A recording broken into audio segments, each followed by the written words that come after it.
it's impossible to put into words what you have to give up. By no sense is this a normal childhood, shall we say. You don't get to go to prom. You don't get to go on vacations. You don't get to have sleepovers with your friends. And again, no one forced us to do this. My parents didn't force me to play my sport. It's just what I knew I had to do. And so it's you pick one thing to prioritize. And for me, it was my sport. But there was a lot of social sacrifices. At the collegiate level, you're missing weeks of school at a time. So right there, you're sacrificing your education in a sense. We were very fortunate that we have resources like tutors and different things that help us not miss out too much. But the amount of things that are altered because of your sport, it's impossible to put into words. Again, my world essentially, all of our world competing at that level, it has to. There's no other option.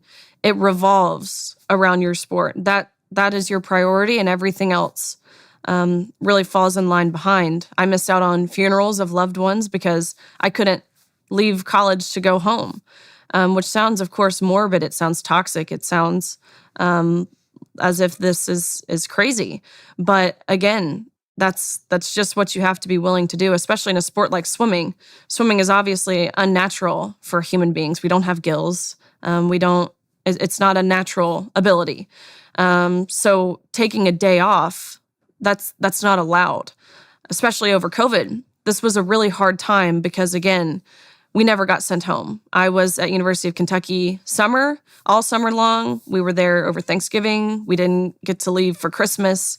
You never got to go home. You got a week off in August each year. But over COVID, of course, we did get sent home. This was a struggle, not just physically, but the amount of the toll this had on one mentally, naturally. You've dedicated your life to your sport. Suddenly, very abruptly, that's taken away. And so when we get sent home, no pools are open, no gyms are open. We got sent home 3 days before our national championships my sophomore year. So it felt as if we had trained all year to get to the fastest meet in the world, because that's what this meet is, especially short course. The fastest meet in the world, you train all year, all your life. You get sent home 3 days before. That was hard. That was a hard period of time. But being sent home, no pools, no gyms, nothing is open, constant stress. I was very fortunate to be from Tennessee, where there's lots of lakes. So every day, my only option was to put on a wetsuit and swim miles aimlessly up and down the lake. That's all I knew I could do, because again, that's how dedicated I was. And that's not unique to me. It might be unique in a sense where I had lakes around me, but any of us competing at that level, if you're dedicated to achieving your goals, that's what you would do. So that's what I did every single day for months. Okay, so now let's take a look at your situation. So you're playing a game. You're playing this game of competitive swimming, and let's lay out the broader social rules. So the rules are something like this: your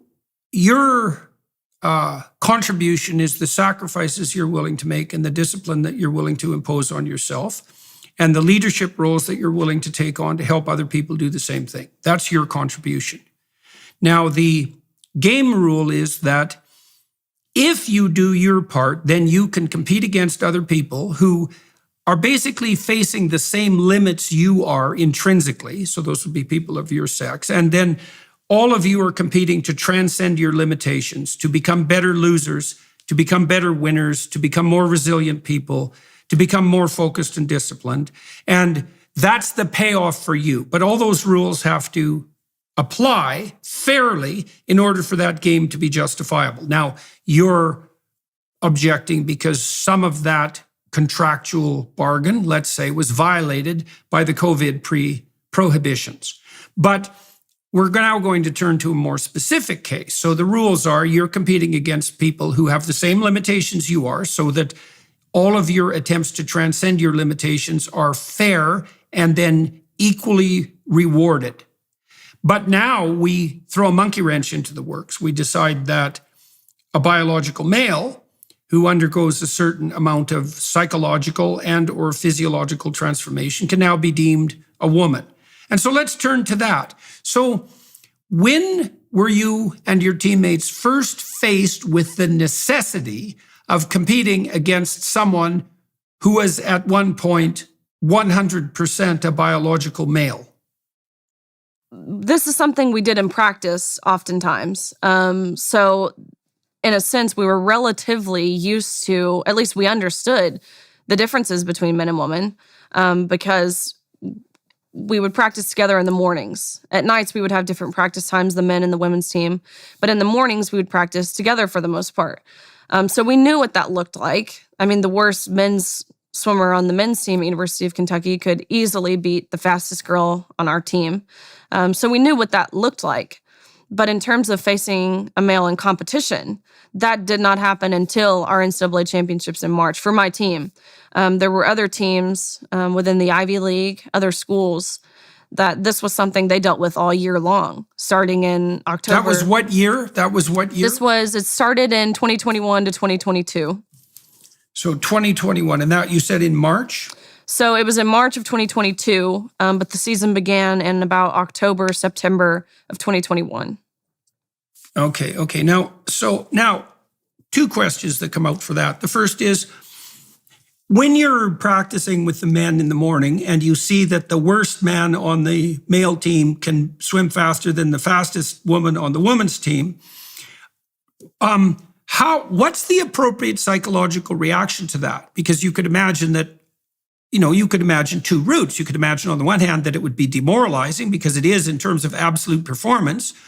Or on the other hand, you could think, well, it's irrelevant because that's not the game, right? The game is that you're competing against people who have your limitations, not people who have this other set of limitations. I mean, if you were in the pool with a dolphin and it swam faster than you, it's not going to be demoralizing because it's not the same game.